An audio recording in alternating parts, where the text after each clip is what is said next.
तो भाई ionic bonds के अंदर क्वेश्चन नंबर 1 कहता है which material has the highest melting point. Highest melting point किसका होता है? तो आयोनिक बॉन्ड्स में बेसिकली तो आयोनिक कंपाउंड्स का होता है। दूसरा ये कि आयोनिक कंपाउंड्स के अलावा जाइंट कोवेलेंट स्ट्रक्चर्स का भी होता है। तो आप देख लें अमोनिया, अमोनिया का सिंपल मॉलिक्यूलर स्ट्रक्चर है। मीथेन भी सिंपल मॉलिक्यूलर स्ट्रक्चर है। NaCl is an ionic compound. Water is a simple molecular structure. ठीक है, तो आंसर शुड बी सी। ये अकेला आयोनिक है, इसलिए इसका हाईएस्ट मेल्टिंग पॉइंट होना चाहिए। Which statement describes an ionic bond? A lattice of ions in a sea of electrons. ये basically metallic bonding या metallic properties को show करता है। तो this is not relevant to an ionic bond. Electrostatic attraction between oppositely charged ions. Yes, that's absolutely correct. क्योंकि ionic bond होता है positive और negative के बीच में attraction. So that's according to physics electrostatic force होती है जो between charges होती है। तो बिल्कुल सही लग रहा है बी। देन टू सी को देख लेते हैं। The sharing of electrons that's covalent. तो कोवेलेंट बॉन्डिंग है। The transfer of electron from atom of a non metal to an atom of a metal. Usually बच्चे ये समझते हैं कि ट्रांसफर ऑफ इलेक्ट्रॉन्स है तो वो आयोनिक है। तो इसमें जो इश्यू है वो क्या है? Transfer of electrons non metal से मेटल पे नहीं होता। ये जहन में रखें, मेटल से नॉन मेटल पे होता है। तो एक्चुअली उल्टा होता है, तब जाके आयोनिक बॉन्ड बनता है। तो D B incorrect. When they react together, which pair of elements form an ionic compound? तो आयोनिक कंपाउंड इसमें कौन बनाएगा? आयोनिक कंपाउंड बनता है बिटवीन अ मेटल। अभी थोड़ी देर पहले ही बात हो रही थी। When it transfers an electron, ठीक है, टू अ नॉन मेटल। तो ये इक्वेशन बनाते हैं हम, और नॉन मेटल फिर वो इलेक्ट्रॉन गेन कर लेता है और वो बनाता है नॉन मेटल एनाइन। ठीक है, ये करता है। तो अब इसमें देखिए मेटल और नॉन मेटल का है। कार्बन और hydrogen both non metals. Hydrogen and chlorine both non metals. Lithium and oxygen या metal and non metal. Sulphur and oxygen both non metals. So C. Which substance is an ionic compound? Again, इसमें आप देख लें ammonia covalent calcium chloride. Metal non metal ionic. ये non metal, ये पूरा non metal non ionic. One atom of element x and two elements of element Y react to form an ionic compound.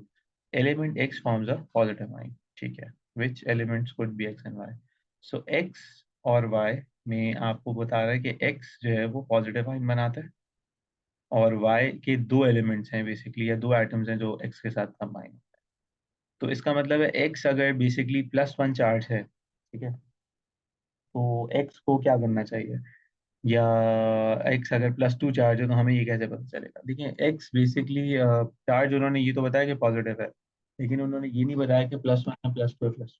लेकिन उसके लिए उन्होंने हमें जो hint दिया वो ये दी है कि एक्स रिक्वायर्स 2 वाइज, यानी कि Y is going to gain electrons. ठीक है, और एक वाई से काम नहीं हो रहा, बेसिकली दो वाई चाहिए उनको।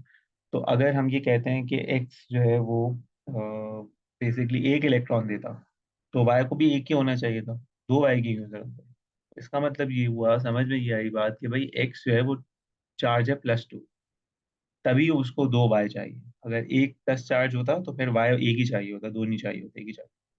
तो इसका मतलब ये हुआ कि एक्स में आपको +2 का मेंबर ढूंढना है, तो सी और डी तो नहीं हो सकता, क्योंकि सी और डी तो सोडियम है, वो तो +1 था। अब आ जाते हैं और, तो ए और बी में कौन होना चाहिए? कैल्शियम के साथ क्लोरीन या कैल्शियम के साथ ऑक्सीजन। तो अब अगर कैल्शियम के साथ क्लोरीन है, तो क्लोरीन के पास आपको पता है 7 इलेक्ट्रॉन्स होते हैं। तो अगर कैल्शियम इसको 2 इलेक्ट्रॉन देगा तो ये तो नहीं लेगा, लेकिन अगर दो क्लोरीन मॉलिक्यूल्स होते तो फिर एक इलेक्ट्रॉन एक क्लोरीन के पास, एक इलेक्ट्रॉन दूसरे क्लोरीन के पास। दैट मीन्स कि फिर इसके पास 8 पूरे हो जाते। दैट मीन्स क्लोरीन बिल्कुल सही ऑप्शन हो सकता है as a receiver and. Oxygen इसलिए सही नहीं हो सकता क्योंकि कैल्शियम अगर 2 इलेक्ट्रॉन्स लूज करना चाहता है तो वो 2 इलेक्ट्रॉन्स एक ही ऑक्सीजन गेन कर लेगा, बिकॉज ऑक्सीजन के पास तो 6 इलेक्ट्रॉन, 2 इलेक्ट्रॉन्स वो गेन कर लेगा। दैट मीन्स कि 2 ऑक्सीजन नहीं हो सकते, 1 ऑक्सीजन। तो बी इसलिए नहीं हो सकता। ये बताएं बेटा, ये सारे क्वेश्चन समझ में आते हैं?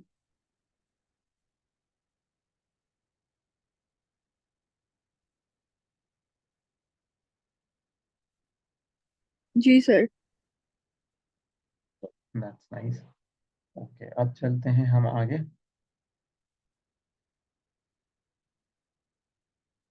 तो 2-3 मिनट जरा आप ट्राई करें, 6, 7, 8, देन फिर मैं ट्राई करता हूँ।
ओके, क्वेश्चन 6 कहता है magnesium oxide has a high melting point, it is used to line the inside of furnaces that operate at high temperatures. Okay, why does magnesium oxide have a high melting point? Metallic bond है इसलिए। तो metals का जो है वो melting point ज़्यादा होता है, लेकिन मैग्नीशियम ऑक्साइड में मेटालिक बॉन्ड नहीं हो सकता।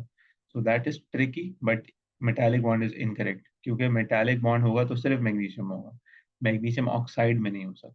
सिंपल मॉलिक्यूलर सब्सटेंस नहीं हो सकता। स्ट्रॉन्ग फोर्सेस या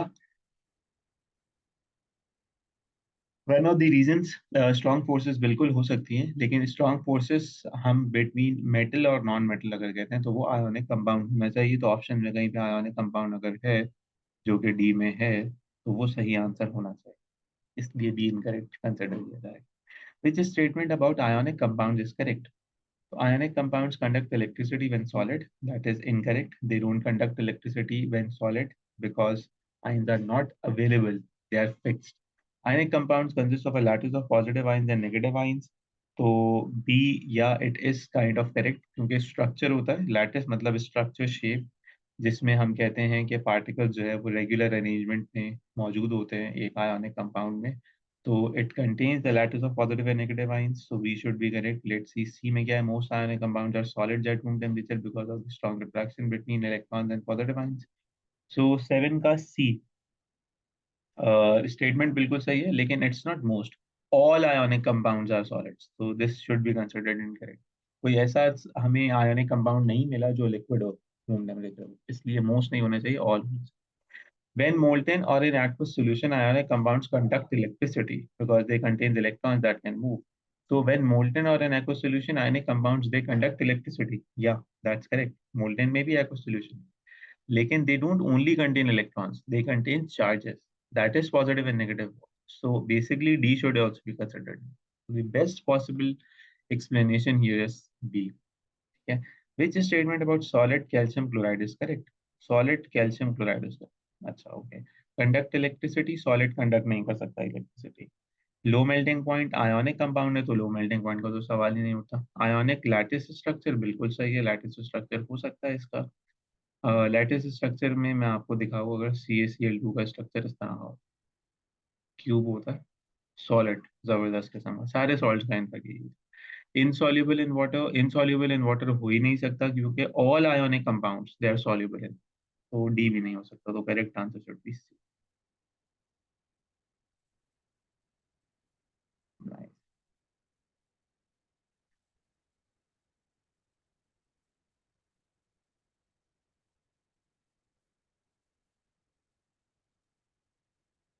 Number 9. It says X represents the element of an atomic number 8. Okay. इसका मतलब है कि इसकी कॉन्फ़िगरेशन लिखेंगे तो वो होनी चाहिए 2 और 6। दैट मीन्स ये ग्रुप 6 का मेंबर है, और इसको 2 इलेक्ट्रॉन्स नीडेड हैं to complete it oxide. Okay, and Y represents the atomic number of 90. Y है 90, तो Y की कॉन्फ़िगरेशन होनी चाहिए 2, 8 और 1। इसका मतलब है दिस बिलोंग्स टू ग्रुप 1। इसका मतलब है कि ये एक इलेक्ट्रॉन डोनेट करना चाहता है। तो the two elements react together to form a compound. X और वाई को अगर रिएक्शन करना है और एक साथ जाना है, तो इसको स्टेबल होने के लिए 2 इलेक्ट्रॉन चाहिए, जबकि इसको देने के लिए एक इलेक्ट्रॉन अवेलेबल। इसका मतलब है वाई 2 होनी चाहिए बेसिकली, और फिर एक्स होना चाहिए, ताकि अगर 2 वाई अवेलेबल होंगे तभी we have 2 electrons that can make X satisfied. तो वाई टू एक्स होना चाहिए। वाई टू एक्स किधर है भाई? वाई टू एक्स है ऑप्शन ए और बी में। ठीक है, और स्ट्रक्चर कोवेलेंट तो हो ही नहीं सकता, इलेक्ट्रॉन ट्रांसफर होगा, तो आयोनिक होना चाहिए। गुड। ये बताएं, यहाँ तक समझ में आते हैं सब? जी sir. Which statement is correct for all ionic compounds? They dissolve in water, which is kind of correct. All ionic compounds, लेकिन अगर वो सॉलिड स्टेट में है तो उनकी सॉलिबिलिटी बहुत कम होगी। तो लेट्स से कि बाकी देखते हैं कि क्या होना चाहिए भाई। They are formed when metals share electrons with non metals, they don't form with sharing electrons. So kind of incorrect. They conduct electricity in molten state. Yeah, that is absolutely fine. Her ionic compound, even dissolution की बात करते हैं तो कुछ salts ऐसे हैं जो insoluble हो जाते हैं सॉलिड स्टेट में, जैसे कार्बोनेट्स होते हैं, बाइकार्बोनेट्स होते हैं। तो इसलिए हमें इसको रिगार्ड नहीं करना पड़ेगा। They conduct electricity in the solid state, that's impossible. तो ए और सी में से जो बेस्ट है, जो वैलिड है सब पर without any doubt, that is they conduct electricity in molecular state. So term should be C. When a piece of sodium is heated in air, it reacts with oxygen to form the ionic compound Na2O in terms of electron, which statement correctly explains what happens when sodium reacts with oxygen. तो an oxygen atom shares two electrons. Sharing का तो सवाल ही नहीं उठता। Sodium atom loses two electrons, तो loses दो electrons, एक sodium कर ही नहीं सकता, सोडियम ग्रुप 1 का मेंबर है। Sodium atoms share it out again, sharing थी तो अब बात ही खत्म हो गई। Two sodium atoms each lose one electron, which is kind of correct because sodium group 1 का मेंबर है और ऑक्सीजन ग्रुप 6 का मेंबर है। तो सोडियम को दो इलेक्ट्रॉन्स देने पड़ेंगे, तो दो सोडियम ही दो इलेक्ट्रॉन्स दे सकते हैं। This is T. The table shows some properties of four substances. अच्छा substances देख लेते हैं। अच्छा क्या करें फिर? Which substance is an ionic compound? Ionic compound होने के लिए high melting and boiling point होना चाहिए। तो सबसे पहले तो A नहीं हो सकता, B C D हो सकता है। Conducts electricity when solid, ऐसा ionic substance तो नहीं हो सकता। तो अगर ionic substance है solid form में तो electricity conduct नहीं कर सकता।